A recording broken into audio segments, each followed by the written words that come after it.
তো আম্মুকে বলে যে আপনার মেয়ে বাইক রাইড করে, বিয়ে হবে না। এটা অনেক অনেক চ্যালেঞ্জিং ছিল প্রথম দিকে, এবং ফ্যামিলি সাপোর্ট করে না, মনে করে যে মেয়েরা বাইক চালাবে বা স্কুটার চালাবে, রাস্তায় নামবে। আব্বুর সাপোর্টেই আসলে আমার এত দূরে আসা। আল্লাহর রহমতে এখন পর্যন্ত রোডে কখনো অ্যাক্সিডেন্ট করা হয় না আর কি। বাংলাদেশের ব্যস্ত রাস্তায় হাজারো গাড়ির মাঝে হেলমেটের ভেতরে এক সাহসী নারীর গল্প। সমাজের নানা মানুষের কথা উপেক্ষা করে নিজের হ্যান্ডেল নিজেই ধরেছেন। আজকে কথা বলবো একজন নারী বাইকারের সঙ্গে। তার নাম হচ্ছে আফসানা ইসলাম তিলকা। তিলকা, আপনাকে স্বাগত আমাদের বাংলাদেশ প্রতিদিনের স্টুডিওতে। কেমন আছেন? এই তো আলহামদুলিল্লাহ ভালো। নে দুই বেলা খাবি ফ্যান্টাস্টিক নিমো খালাল সল্টেড বিস্কুট।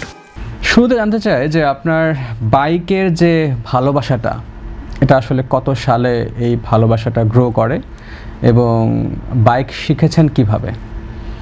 এটা হচ্ছে 2017-এর লাস্টের দিকের কথা।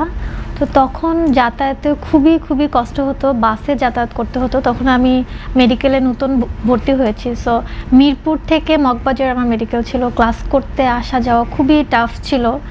আর ওই টাইমে মগবাজারে ফ্লাইওভারের কাজ চলছিল। সো পুরা মানে অনেক সময় লাগতো, টাকা লাগতো, অনেক সময় বাস পেতাম না, অনেক রাত হয়ে যেত। তো তখন মনে হলো যে আমার একটা বাইক শিখে নিজের একটা যানবাহন হলে খুব সুন্দর মতো আমি যাতায়াত করতে পারি, সেক্ষেত্রে আমার সময়টা অনেক কম লাগবে আর কি।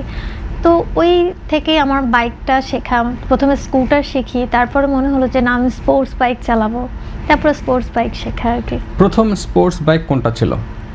R15M। R15M। আচ্ছা, আমরা একটু জানতে চাই যে প্রথম দিন আপনি যখন বাইক চালিয়েছেন সেই দিনের অভিজ্ঞতা, লাইক কোথাও ঠুসঠাস করে পড়েছেন কিনা?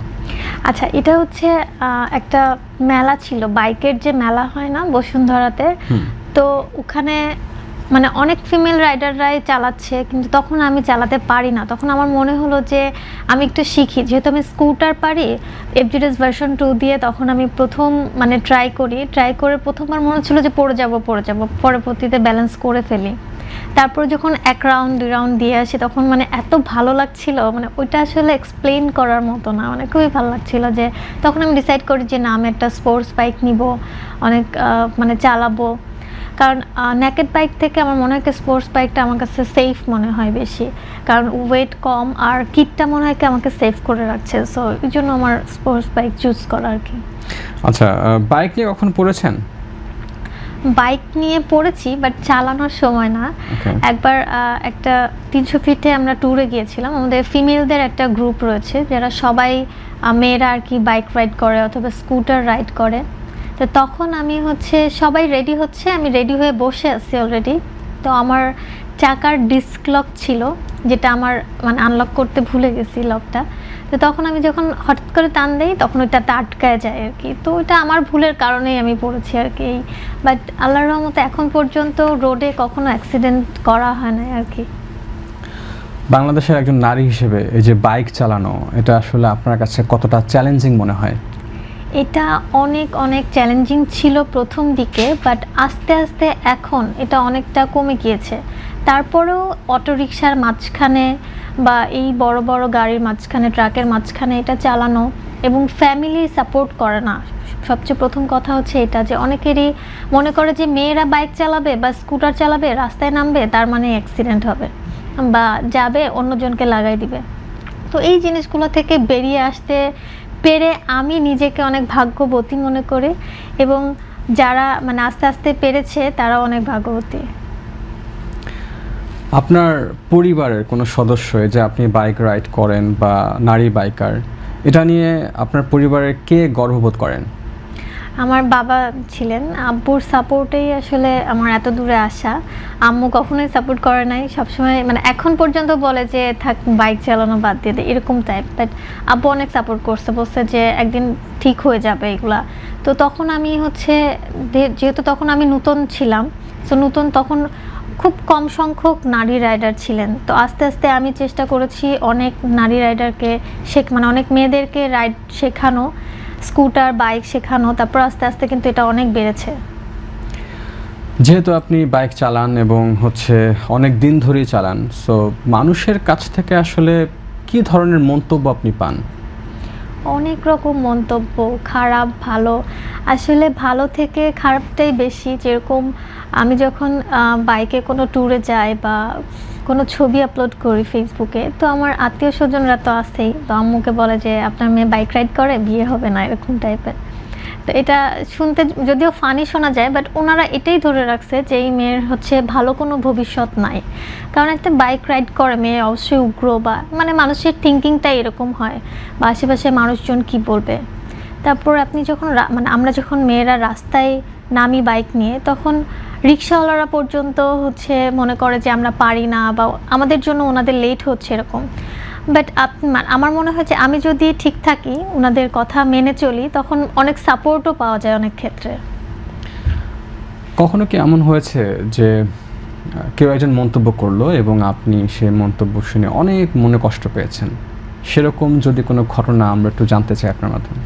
আচ্ছা, এটা আমি যখন প্রথম R15M-টা কিনি, তখন অনেকেই মানে তখন তো আমি নতুন স্পোর্টস বাইক রাইড করি, তো রাস্তায় যখন নামি তখন অনেকেই মনে করে যে আমি চালাতে পারবো না, বা আমার হাইট কম, ওয়েট কম, আমি দেখতে তো অনেক চিকনা। সো সবাই বলে কি যে এত ভারী বাইক তুমি চালাতে পারবে না, শুধু শুধু এটা কিনছো। বা অনেকে বলতো যে টিকটক বাইকার, বাইক নিয়ে শুধু ভিডিও করব বা ছবি তোলার জন্য বাইক কিনেছি। তো এই ভুল ধারণাগুলোকে মানে মনের কষ্ট নিয়েই ভুল ধারণাগুলোকে আসলে ভেঙেছি আমি। অনেক পাহাড়ে রাইড করেছি, বাংলাদেশের প্রায় সবখানেই যাওয়া হয়েছে। অনেক কঠিন রাস্তা, যেটা সাজেকের ঢাল আর কি যেটাকে বলে, এটা আমি বাংলাদেশে প্রথম স্কুটার নিয়ে উঠি মানে মেয়ে হিসেবে।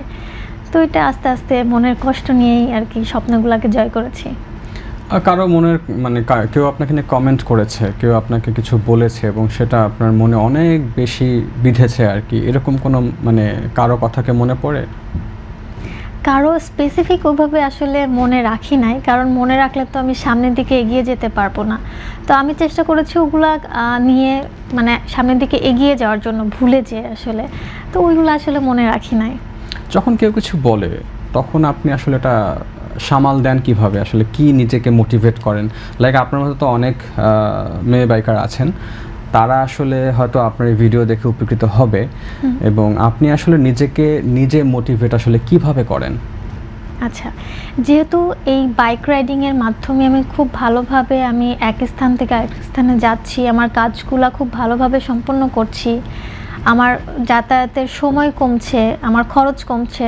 সো আশেপাশে মানুষ কি বললো না বললো এগুলোকে আমি কখনোই গ্রাহ্য করি নাই, আশা করি করবো না। কারণ মানুষ এরকম বলবেই, আপনি ভালো করলেও বলবে, খারাপ করলেও বলবে। সো আমি নিজেরটাই মানে নিজের স্বপ্নটাকে প্রায়োরিটি দিয়েছি, নিজের ভালো লাগাটাকে প্রায়োরিটি দিয়েছি, দিয়ে আর কি এখন পর্যন্ত টিকে আছি। আচ্ছা, আপনি তো অনেকদিন ধরে বাইক চালান, তো সেক্ষেত্রে আপনার এই বাইক চালানো বা রাইডিং করেছেন বিভিন্ন জায়গাতে, সেক্ষেত্রে সবচেয়ে বড় পরিবর্তন আপনার জীবনে কি এসেছে বলে আপনার মনে হয়? আচ্ছা, আমি যখন রাইড করি, আমার একা কখনো রাইড করা হয় নাই। সব ফিমেল রাইডাররা বা 2 জন বা 3 জন মেয়ে একসাথে যেয়ে গ্রুপ করে রাইড করি। তো তখন আমি দেখেছি যে আমি যখন কোথাও যাই বা আমরা যখন কোথাও যাই, তখন ওরা সবাই হা হা করে তাকায় থাকে।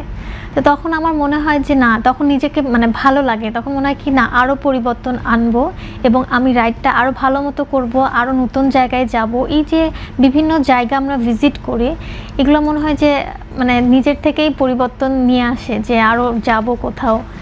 ট্রাভেলিং যেই ম্যাটারটা, এটা সবার মধ্যে থাকে না আসলে। আপনি দেশের বাইরেও ট্যুর করেছেন, তো সেই ট্যুরের অভিজ্ঞতা জানতে চাই। সবচেয়ে কোন লোকেশনটা আপনার কাছে বাইক চালিয়ে ভালো লেগেছে, সেই ভালো লাগার জায়গাটা শুনতে চাই একটু। এবং কোন দেশ, আপনি আসলে কয়টা দেশ বাইক নিয়ে ঘুরেছেন? আচ্ছা, নেপালে গিয়েছি সর্বপ্রথম, তারপরে ইন্ডিয়াতে গিয়েছি। ইন্ডিয়াতে খুব বেশি ঘোরা হয় নাই, বাট ভিয়েতনাম পুরোটা আমার বাইক নিয়ে ঘোরা হয়েছে। টানা 23 দিন বাইক রাইড করেছি। ওখানে যে বাইক রেন্টে নিয়েছি, তারপর এক জায়গা থেকে আরেক জায়গায় গিয়েছি। আমরা 2 জন ফিমেল ছিলাম। এই ভিয়েতনামের গল্প বলে আসলে শেষ করা যাবে না। এটা অনেক মানে পাহাড়ি এলাকায় গিয়েছি, এবং সবচেয়ে কঠিন যে রাস্তাটা ছিল সেটা হচ্ছে বানগিওক লুপ বলে, এরকম সাপের মতো প্যাঁচানো প্যাঁচানো রাস্তা। তো ওইটা দিয়ে আমরা যখন নামছিলাম মানে পাহাড়ি রাস্তা থেকে, তখন জায়গাটা এরকম ছিল পুরা। তো তখন ওখানে হচ্ছে বাইকটা ধরে রাখা যাচ্ছিল না, কারণ ওখানে সবাই হচ্ছে হালকা বাইক নিয়ে যায় বা স্কুটার নিয়ে যায়। তো আমরা নিয়েছিলাম হচ্ছে FZS ভার্সন 2, যেহেতু লং রাইড করছি একটা ভালো বাইক দরকার ছিল।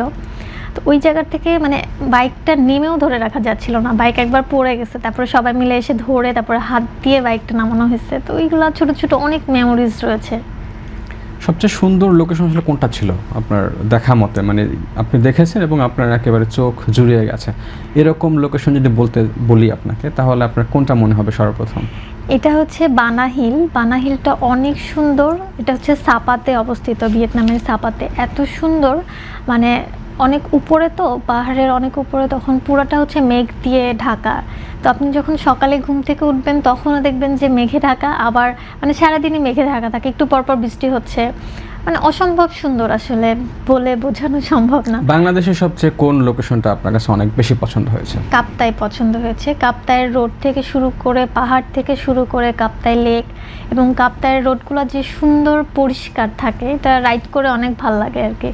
তো আমার কাপ্তাই 2 থেকে 3 বার যাওয়া হয়েছে। আমরা একটু জানতে চাই যে বাংলাদেশের রাস্তায় নারী বাইকারদের জন্য আসলে কতটা সেফ আপনার কাছে মনে হয়? যেটা আপনি অনেকগুলো রাস্তা ঘুরেছেন বাংলাদেশের, কতটুকু সেফ মনে হয়? বাংলাদেশ তো আসলে নারীদের জন্য সেফ না বলতে গেলে, কিন্তু যারা বাইক রাইড করে তাদের জন্য 50% হলেও সেফ। আমি জানি না এটা অন্যরা কীভাবে নিবে, বাট আমার মনে হয় যে সেফ। কারণ আমি যখন অন্যের যানবাহনে যাচ্ছি তখন কিন্তু ওরা কিভাবে চালাবে বা কখন কি হয় পাবলিক ট্রান্সপোর্টে, আমরা তো এটা বলতে পারি না। কিন্তু আমি যখন নিজের বাইক নিয়ে কোথাও যাতায়াত করি তখন মনে হয় যে অনেক সেফলি যাব, সেফলি আসবো। তো এই ব্যাপারটা অনেকটা এনশিওর হয় যে আমি সেফ বাসায় মানে পৌঁছাতে পারবো বা বাসায় ব্যাক করতে পারবো। বাট পাবলিক ট্রান্সপোর্ট কিন্তু এখন অতটা সেফ না আর কি। আচ্ছা, সেফ যেহেতু না বা কিছুটা সেফ আপনি বলছেন, তো এক্ষেত্রে আসলে আমাদের প্রশাসন বা সরকার বা পুলিশ কি ভূমিকা রাখলে আপনাদের জন্য সুবিধা হবে? আচ্ছা, কয়েকদিন আগে আমি একটা পোস্ট করেছিলাম যে বাসে ওঠার ট্রাই করছি, কিন্তু বাসওয়ালা আমার জন্য থামছে না, রাস্তার মাঝখানে থামছে, অথবা যারা আছেন তারা দৌড়ায় উঠছিল। তো এই জিনিসগুলো মেয়েদের ক্ষেত্রে অনেকটা টাফ। দৌড়ায় ওঠাটাও রিস্কি, রাস্তার মাঝখানে যখন বাসটা থামায় এটাও রিস্কি। তো নামা ওঠা দুইটাই কিন্তু মেয়েদের জন্য রিস্কি হয়ে যায়। তো এই জায়গায় যদি আমাদের মেয়েদের জন্য আলাদা বাস করে দেয়, বা ড্রাইভারও বাস থাকবে, হেল্পারও বাস থাকবে সবগুলা রুটে। আগে কিন্তু ছিল 2-1টা মিরপুরের রোডে ছিল, বাট এখন আমি মনে করি যদি সবগুলা রুটে অন্তত 2টা বা 3টা করেও যদি দেয়, কিছু পার্সেন্ট মেয়েরা কিন্তু সেফলি যাতায়াত করতে পারবে। যেরকম মেট্রো রেল এখন একটা বগি, কিন্তু ফার্স্টের বগিটা কিন্তু মেয়েদের জন্য বরাদ্দ করা আছে। যারা নতুন রাইড করে, আপনার তো একটা রাইডিং এক্সপিরিয়েন্স আছে এবং আপনি বেশ কয়েকটা জায়গায় নারীদের বাইক চালানো শেখান, তো সেক্ষেত্রে যারা নতুন আসলে শিখতে চায় তাদের ক্ষেত্রে যদি অ্যাডভাইস বলি, পরামর্শ বলি, আপনি কি কি দিবেন?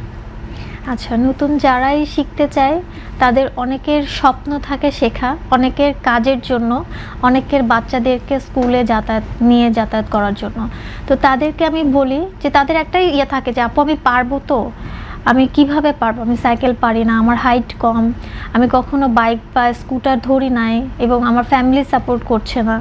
তখন আমি বলি যে আপু আপনি আসেন, ট্রাই করেন, ইনশাল্লাহ প্র্যাকটিস করলে একদিন না একদিন আপনি পারবেনই।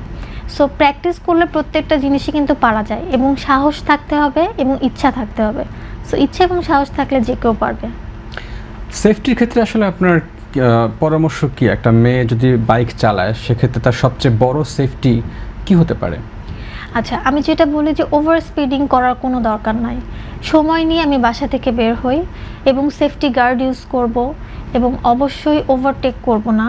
মেইন রোডে আমরা যেটা করি হুটহাট ওভারটেক করি, লেন মেনটেন করি না বা স্পিডিং করি, এগুলো একদমই করা যাবে না।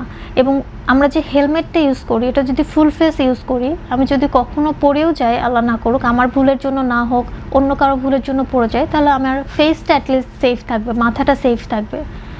তো আমি মনে করি অবশ্যই সার্টিফাইড হেলমেট পরা উচিত এবং সেফটি গার্ড পরা উচিত। আচ্ছা, অনেকে বলে, মানে রাস্তায় আপনারা নিশ্চয়ই শুনেছেন যে মেয়েরা বাইক চালাতে পারে না।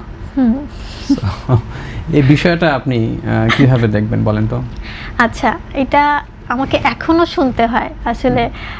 আমি যদি ট্যুরে যাই তো সবাই মনে করে যে নিশ্চয়ই অন্য কেউ বাইক রাইড করে গেছে, আমি জাস্ট ভিডিও করার সময়, ছবি তোলার সময় ওটা আমি ছিলাম।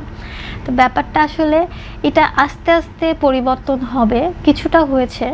এবং আমি যখন রাস্তায় নামি তখন অনেকেই বলে যে আপা আপনি যান, মানে কেউ কেউ বলে যে আপা আপনি যান, হয়তো বা উনি আমার পাশ দিয়ে গেলে আমি ওনাকে লাগাই দিব, এরকম হতে পারে।